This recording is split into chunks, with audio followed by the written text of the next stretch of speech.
하나님 말씀 보겠습니다. 하나님 말씀은 신약성경 요한계시록 13장 11절에서 18절 말씀입니다. 요한계시록 13장 11절에서 18절 말씀을 한 절씩 교독하도록 하겠습니다.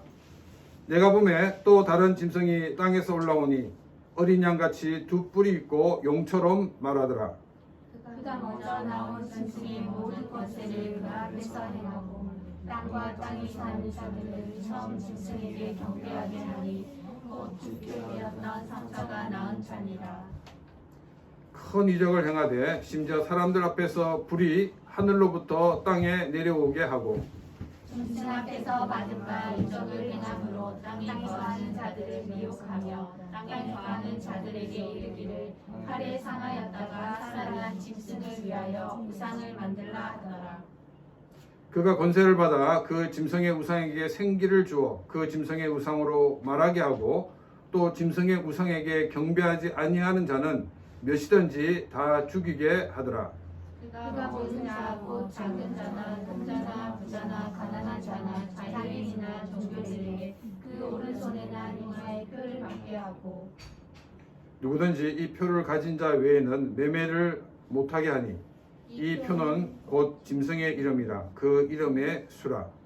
우리가 여기 있으니 총명한 자는 그 짐승의 수를 세어 보아라. 그것은 사람의 수니 그의 수는 666이라.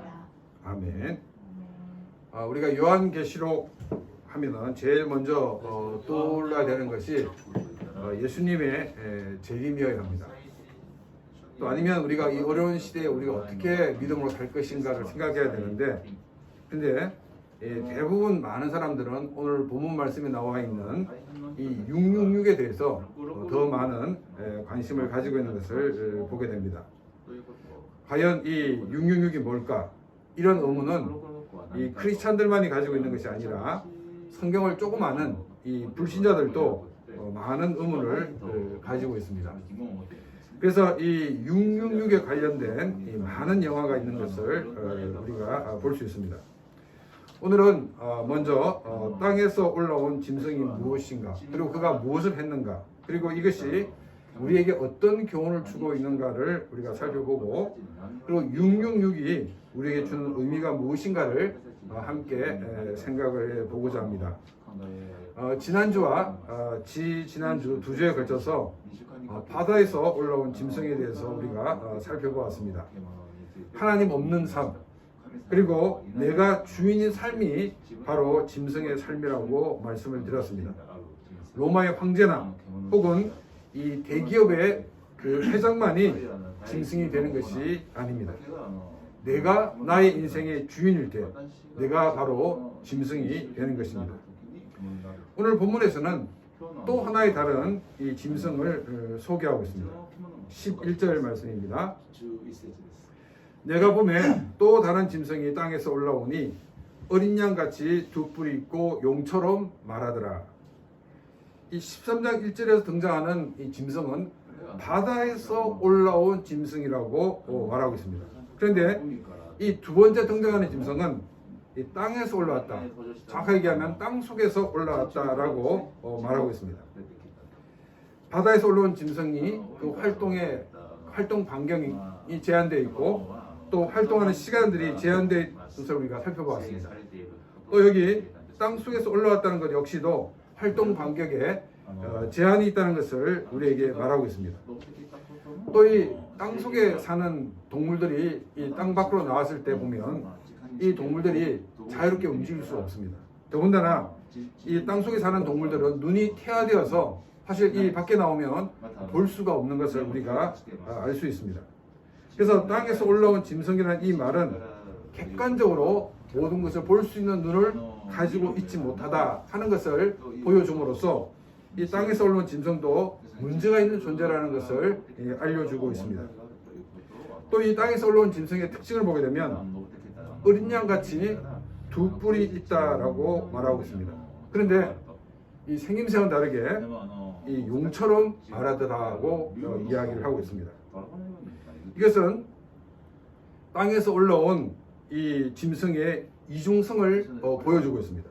좀 더 정확하게 표현하면 이 땅에서 올라온 이 짐승의 실상이 무엇인가를 보여주고 있습니다. 여러분 지금 여기 앞에 아주 무서운 것 같은 짐승이 한 마리 있습니다. 또 여기에는 굉장히 순한 것 같은 그 강아지라든가 그런 그 동물들의 아주 귀여운 동물이 있습니다. 여러분들은 이 무서운 동물을 보게 되면 어떻게 됩니까? 자기도 모르게 막 긴장을 합니다. 그런데 우리가 이제 이 강아지라든가 어린 그런 동물 새끼들을 보게 되면 굉장히 우리의 마음이 놓이게 됩니다. 우리가 경계를 하지 않고 그 동물들을 대하게 됩니다. 그래서 지금 이 어린 양처럼 보인다는 것은 뭐냐면 사람들로 하여금 경계심을 갖지 않게 한다는 것입니다. 얼마 전에 끝난 이 드라마에 보면 제목 이름이 지금 안돼 이 사람들을 죽이기 위해서 어린아이를 앞에 세워놓습니다. 그래서 사람들은 어린아이가 있으니까 아무 경계심 없이 대하다가 이렇게 살해를 당하는 것 같은 장면이 나왔습니다. 이처럼 어린 양처럼 보인다는 것은 사람들로 하여금 경계심을 가지지 않게 하는 것 같은 하나의 방법인 것을 우리가 보게 됩니다. 사탄은 자신의 모습을 직접 드러내어 자기를 섬기라고 하지 않습니다. 짐승이라는 자신의 대리자를 세워서 짐승을 섬기게 함으로 창조주 하나님을 떠나게 하고 결국 자신을 섬기게 하고 있습니다. 그런 가운데서 짐승도 접근하기가 쉽지 않은 사람들이 있습니다. 이 사람들을 자기 편으로 만들기 위해 바로 어린 양처럼 보이나 용의 목소리를 가진 이 땅에서 올라온 짐승을 세우는 것입니다. 12절 말씀입니다. 그가 먼저 나온 짐승의 모든 권세를 그 앞에서 행하고 땅과 땅에 사는 자들을 처음 짐승에게 경배하게 하니 곧 죽게 되었던 상처가 나은 자니라. 12절은 땅에서 올라온 짐승이 어떤 일을 하는가를 우리에게 소개하고 있습니다. 사람들로 하여금 이 바다에서 올라온 첫 번째 짐승을 경배하게 하였다라고 성경은 말씀하고 있습니다. 땅에서 올라온 이 짐승은 바다에서 올라온 짐승을 알리는 그런 선지자 역할을 하고 있는 것을 우리는 보게 됩니다. 사탄이나 그리고 바다에서 올라온 짐승이나 그리고 땅에서 올라온 이 짐승 모두가 한 통속인 것을 우리가 알 수가 있습니다. 어린 양처럼 보이기 때문에 사람들은 이 경계심을 풀므로 이 용처럼 말하는 것을 발견하지 못하는 것입니다. 진실이 아닌 것은 항상 꼬리가 드러나기 마련입니다. 그런데 사람들이 경계가 풀림으로 그것을 보지 못한다는 것입니다. 나중에 당할 대로 당하고 난 다음에 그때 뭔가 이상한 게 바로 이것이었구나 라고 사람들은 알게 됩니다. 또 어떤 사람들은 당할 대로 다 당했음에도 불구하고 자신이 무엇을 당했는지도 모르는 그와 같은 경우도 사실 없지 않는 것입니다. 크리스찬들에게 제일 위험한 시기는 이 박해가 있는 그와 같은 시기라기보다는 지금같이 아무런 박해가 없을 때입니다.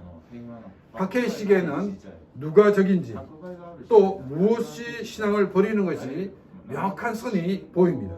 그런데 박해가 없는 이 시기는 누가 적인지 또 누가 나를 위한 사람인지 구별하기가 쉽지 않습니다.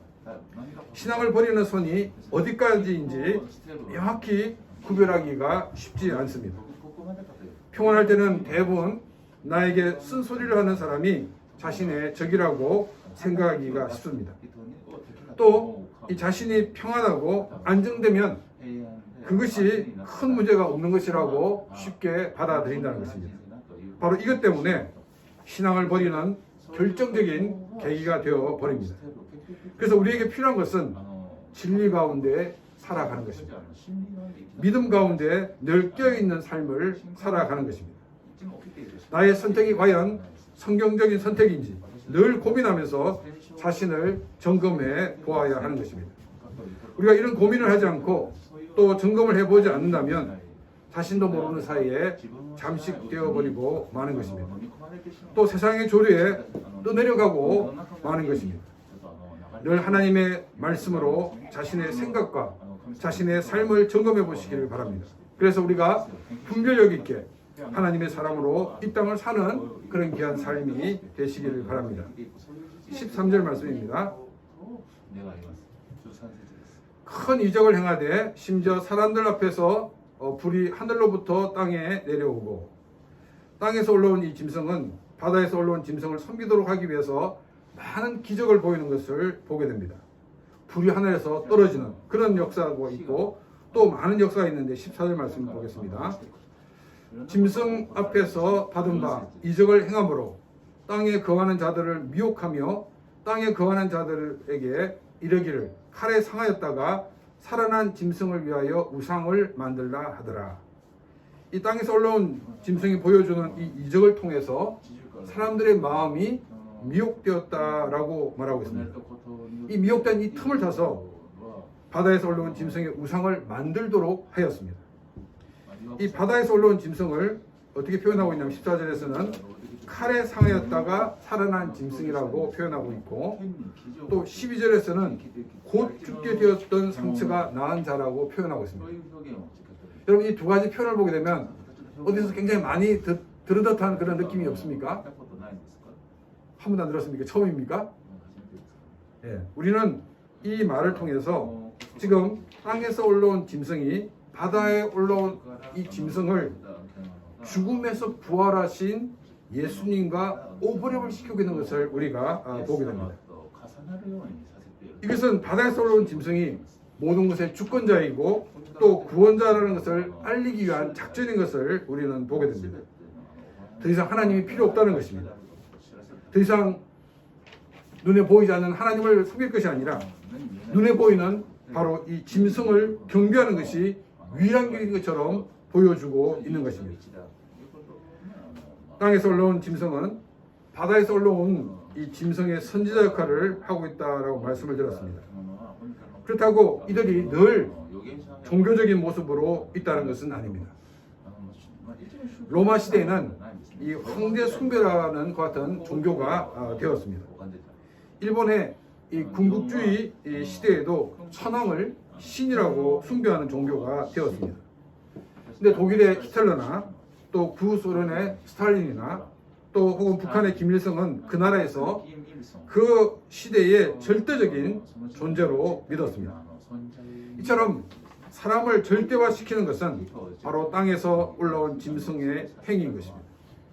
독재 정권에서 독재 정권을 정당화하며 사람들에게 선전하는 사람들도 바로 땅에서 올라온 짐승의 역할을 했던 사람들입니다.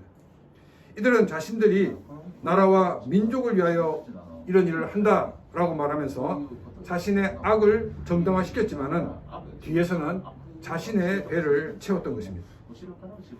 이 독재 정권에 빌붙었던 사람들 중에 부자가 아닌 사람이 없습니다. 부자도 보통 부자가 아닙니다. 자신들의 이익을 위해 한 사람을 혹은 한 단체를 혹은 한 국가를 절대적인 존재로 만들었던 것입니다. 사람이든지 단체이든지 국가이든지 절대적인 존재로 만드는 것이 바로 땅에서 올라온 짐승의 역할임을 기억하면서 우리는 하나님 이외에 어떠한 존재도 절대적인 존재가 없음을 고백하는 그런 귀한 삶이 되시기를 바랍니다. 15절입니다. 그가 권세를 받아 그 짐승의 우상에게 생기를 주어 그 짐승의 우상으로 말하게 하고 또 짐승의 우상에게 경배하지 아니하는 자는 몇이든지 다 죽이게 하더라. 이 땅에서 올라온 짐승은 우상에게 생기를 주었다라고 말하고 있습니다. 그래서 이 우상이 말을 하게 하였다라고 기록되어 있습니다. 이 말씀을 이제 우리는 읽으면서 충분히 이해가 됩니다. 왜냐하면 말하는 로봇을 만들 수 있으니까 이게 가능한데 그 당시 사람들은 이것을 읽었을 때 한편으로 이해하고 한편으로 이해하지 못했습니다.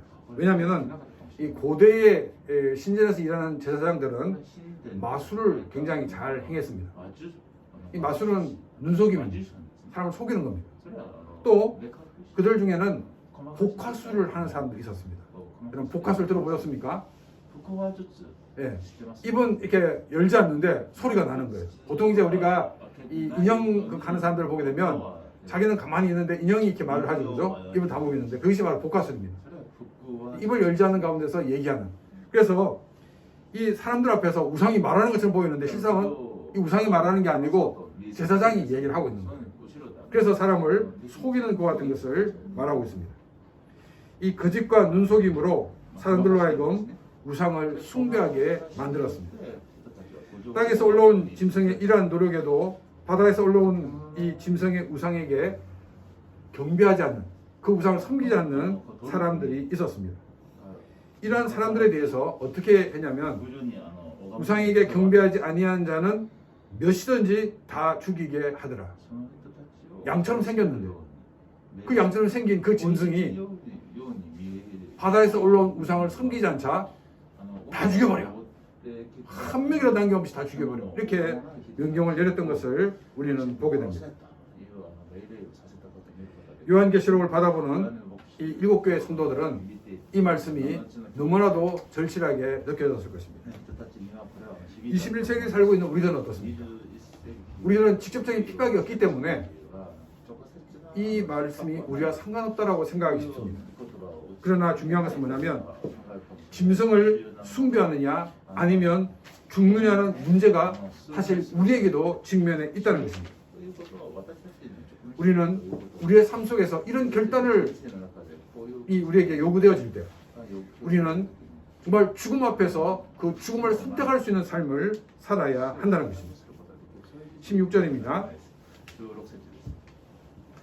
그가 모든 자, 곧 작은 자나 큰 자나 부자나 가난한 자나 자유인이나 종들에게 그 오른손에나 이마에 표를 받게 하고, 땅에서 올라온 이 짐승은 우상 숭배를 확산시키기 위해서 전략을 세웠습니다. 그 첫 단계가 뭐냐면 우상을 섬기는 사람들에게 이 오른손이나 이마에 표를 받게 하였습니다. 우상을 섬기고 오른손이나 이마에 표를 받은 사람들은 처음에는 왜 표를 주지? 잘 몰랐습니다. 17절 보겠습니다. 누구든지 이 표를 가진 자 외에는 매매를 못하게 하니 이 표는 곧 짐승의 이름이나 그 이름의 수라. 이 표를 가지지 않으면 물건을 사지도 못하게 하고 팔지도 못하게 했다는 것입니다. 그러니까 이제 경제적인 압박을 통해서 사람들로 하여금 우상을 섬기도록 우상 숭배에 참여하도록 했던 것을 우리는 보게 됩니다. 우리가 7교회를 살펴보는 가운데 그 가운데 두아디라 교회에 대해서 살펴보았습니다. 이 두아디라 교회 성도들은 많은 경제적인 어려움을 겪고 있었습니다. 이 두아디라는 특별히 이 물건을 사고 파는 데 있어서 그냥 물건을 파고 사는 게 아니라 조합을 통해서 모든 일이 이루어졌습니다. 그래서 조합원이 되어서 그 일에 참여할 수가 있었습니다. 그런데 조합원이 되면 해야 되는 일이 있습니다. 그게 뭐냐면 우상 숭배에 참여를 해야 됩니다. 그리고 우상 숭배가 끝나면 음행에도 함께 참여를 해야 됐던 것입니다. 예수님을 모를 때는 그들은 조합원으로서 우상 숭배도 참여하고 또한 음행에도 참여하였습니다. 그리고 예수님을 만나고 난 이후에 그들은 신앙 양심상 우상에 참여할 수 없었고 또한 그들은 음행에 참여할 수가 없었습니다. 그래서 선택한 것이 뭐냐면 조합원으로 그 조합을 그만두는 방법밖에 없었습니다. 그들이 조합을 그만두자 그들은 더 이상 물건을 살 수도 없고 팔 수 없는 그와 같은 상황에 놓이게 되었습니다. 그래서 이 두아디라 성도들은 많은 어려움을 겪고 있었던 것입니다. 이러한 정책은 바로 조합원들 안에서만 이루어졌습니다. 그런데 이 땅에서 올라온 짐승은 조합원만이 아니라 이 모든 정책을 모든 사람들에게 확대시키는 것이 바로 사람들에게 짐승의 표를 받게 하여서 짐승의 표만 가진 사람만이 거래를 하게 하였던 것을 우리는 보게 됩니다. 이 표에는 짐승의 이름이나 또 그 이름의 수가 기록되었다라고 말하고 있습니다. 이 헬라어나 또 이 히브리어 알파벳에는 이 숫자가 각각 있습니다. 예를 들어서 여기 이제 여기 앞에 글자가 무슨 글자냐면 히브리어입니다. 히브리어. 그러니까 다윗, 그러니까 다윗이라는 이 히브리어입니다. 이제 다음에 보면 이 히브리어 알파벳입니다. 근데 이게 다윗의 이 우리가 디귿 이 발음이 이 달렛이라는 그와 같은 이 알파벳입니다. 그러면 달렛이 몇 번째입니까? 알렛, 벳, 길멧, 달렛 네 번째죠. 그래서 이 숫자가 4입니다. 히브리어는 이제 오른쪽에서 왼쪽으로 씁니다. 왼쪽이 오른쪽이 아니고 목사님 혹시 순서 바뀐 게 아닙니까? 생각할 수 있는데 이제 다비드 할 때 다비드입니다. 그리고 이 다비드의 드라는 이것도 그 뭐냐면 이 달렛이기 때문에 4입니다. 자, 그다음에 다 위드 할 때 이 위는 이 와우입니다. 이 와우는 이제 몇 번째입니까? 여섯 번째죠. 회와우니까 여기 보면 원래는 숫자가 단 숫자 적혀 있습니다. 자, 그래서 여섯 번째입니다. 그러면 이 4 더하기 6 더하기 4는 얼마입니까?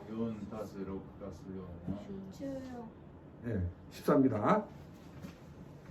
자, 여러분 14 이러면 딱 생각나는 게 없습니까? 네? 어떤 거요? 발렌타인데이. 발렌타인데이. 예, 훌륭합니다. 예, 좋겠습니다. 남편 되시는 분으로. 예. 우리가 이제 그러면 7 이러면 뭐가 생각납니까? 7. 7 이러면 우리가 보통 럭키 세븐 이렇게 얘기하잖아요. 그죠? 행운의 숫자라고 얘기합니다. 그런데 이 14라는 이 숫자는 유대인들에게는 다윗이었습니다. 14 이러면 다른 거 생각 다윗. 그래서 마태복음 1장에 보면 예수님의 계보를 설명할 때 14대, 14대, 14대라고 이게 14대를 끊어서 설명을 하고 있습니다.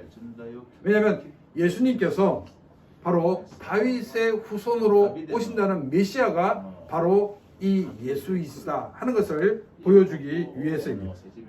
그래서 이 유대인들은 이처럼 이 숫자를 통해서 이렇게 대신 이렇게 이름을 나타내기도 하였는데 이것이 유대인들만이 아니라 이 그리스 사람들, 헬라 사람들도 이 알파벳의 숫자를 가지고 이렇게 그 이름을 대신하기도 한 것을 우리가 보게 됩니다. 그래서 여기 그 짐승의 이름이나 그 이름의 수라는 것은 우상 숭배의 대상이 되는 짐승의 이름을 숫자화한 것임을 우리는 기억을 해야 됩니다. 18절 말씀입니다. 지혜가 여기 있으니 총명한 자는 그 짐승의 수를 세어보라. 그래서 그것은 사람의 수니 그의 수는 666이니라. 그 짐승의 숫자가 666이라는 것입니다. 이 요한계시록을 받아보는 7교회 성도들은 이 666이 무엇인가를 알았습니다. 그런데 우리들은 정확하게 누구를 가리키고 있는지 모른다는 것입니다. 이 666에 대해서는 요한계시록을 받아보는 7교회 성도들 그 다음 세대부터 무엇을 의미하는지 그 뜻을 몰랐던 것을 우리는 보게 됩니다. AD 130년경에 출생하여서 202년에 그 세상을 떠난 이레니우스라는 아주 그 훌륭한 그 신학자가 있습니다. 그래서 대신학자라고 이렇게 그 얘기하는데 이 이레니우스도 666이 무엇인가를 정확하게 모르고 이걸 것이다라고 단지 추측만 하였던 것을 우리가 보게 됩니다. 지금 이 요한계시록이 AD 92년에 93년경에 써졌는데 40년 뒤에 태어난 이 이레니우스가 그것을 몰랐다 하는 것은 굉장히 이례적이라는 것입니다. 이레니우스는 이 666이 뭐라고 얘기하냐면 그 유안타스라고 했습니다.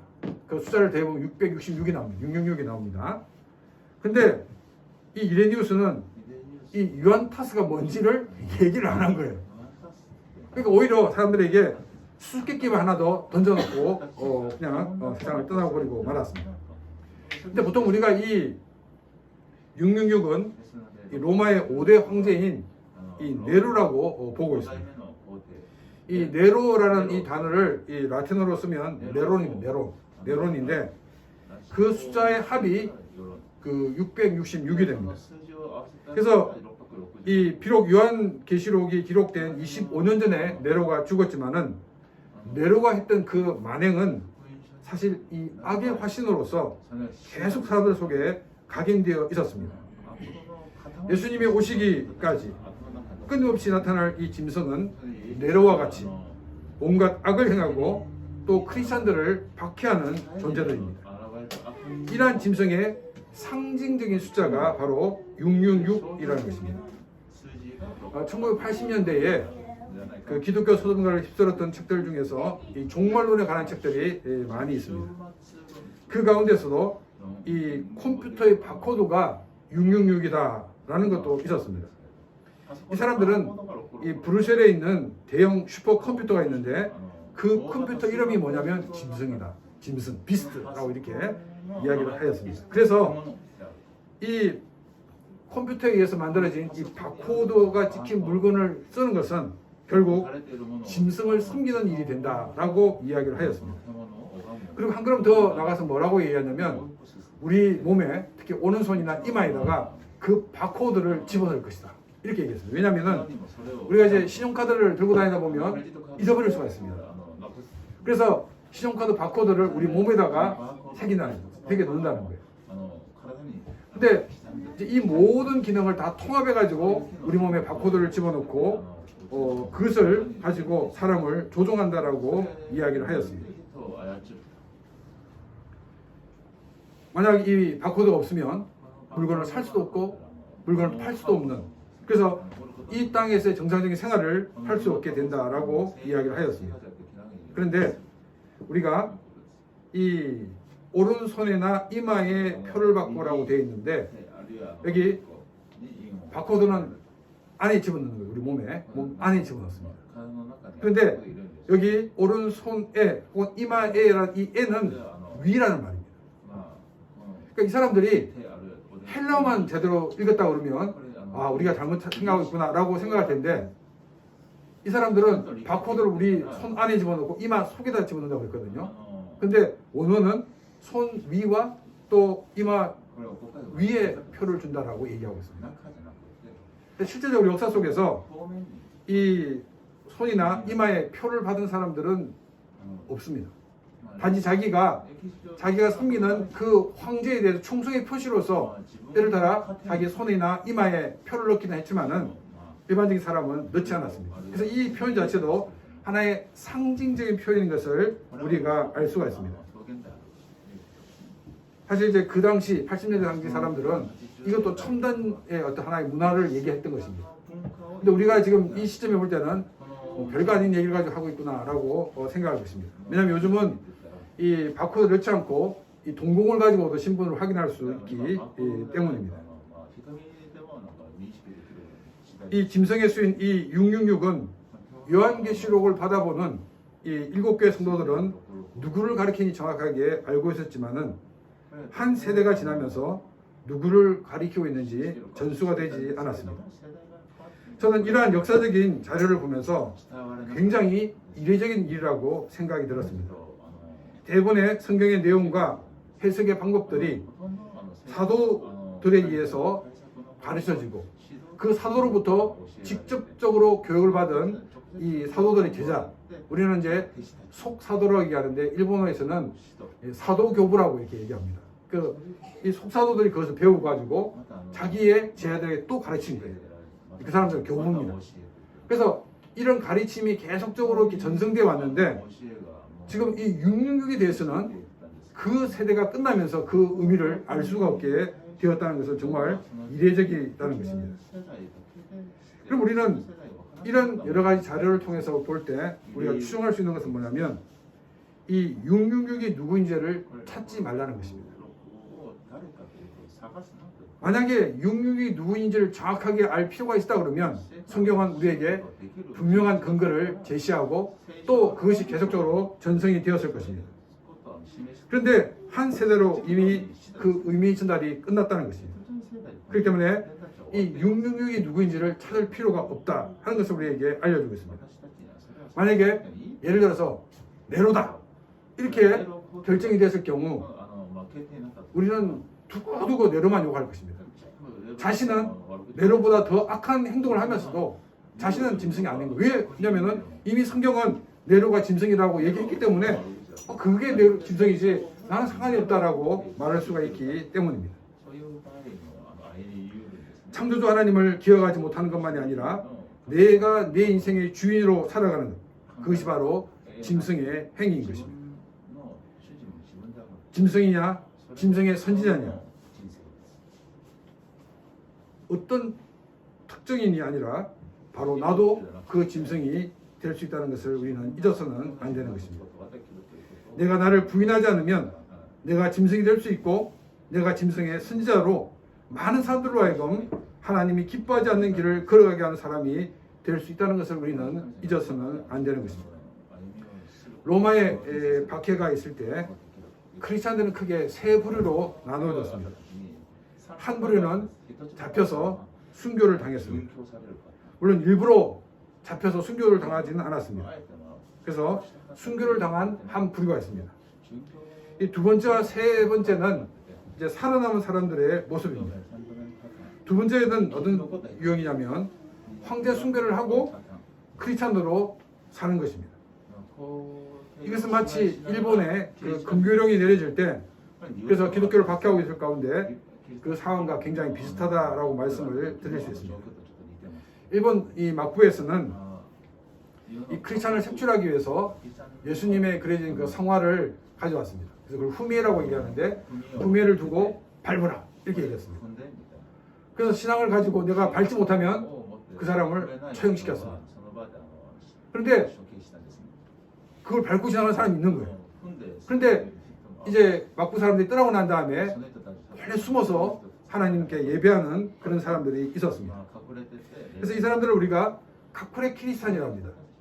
그래서 우리가 보통 이제 은둔 그리스도인이라고 얘기하는데, 저는 이 은둔 그리스도인이라고 말하기보다는 신앙을 감춘 크리스찬이다라고 말하는 것이 좀 더 정확한 표현이 아닌가 이렇게 생각을 하고 있습니다.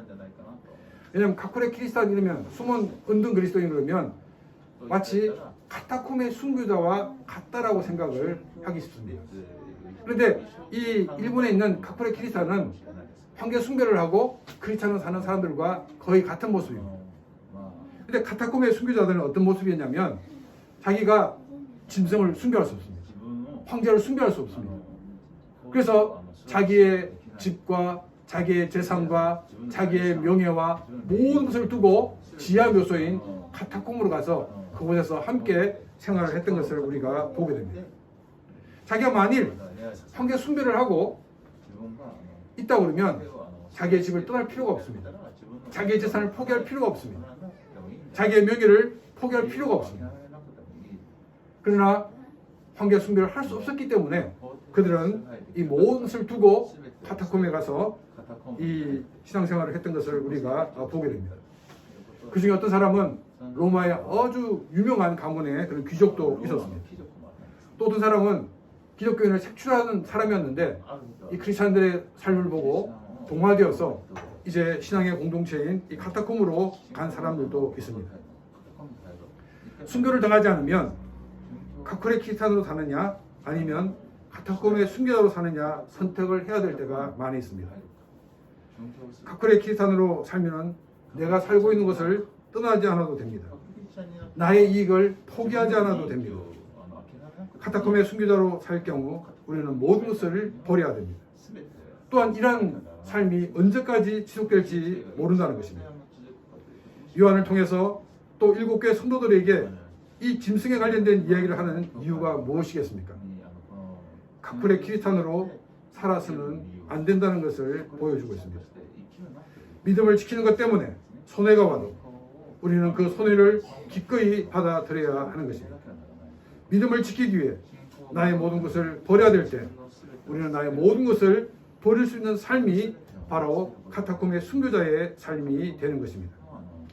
내가 짐승이 되느냐 아니면 내가 짐승의 선지자가 되느냐, 또 내가 카타콤의 순교자로 사느냐 아니면 카쿠레 키리스탄으로 사느냐, 우리는 매일매일 하나님의 말씀을 통해서 자신을 점검하여서 우리가 카타콤의 순교자로 살아가는 그런 귀한 삶이 되시기를 바랍니다. 오늘 이 시간 다 같이 말씀을 생각하며 같이 기도드리겠습니다.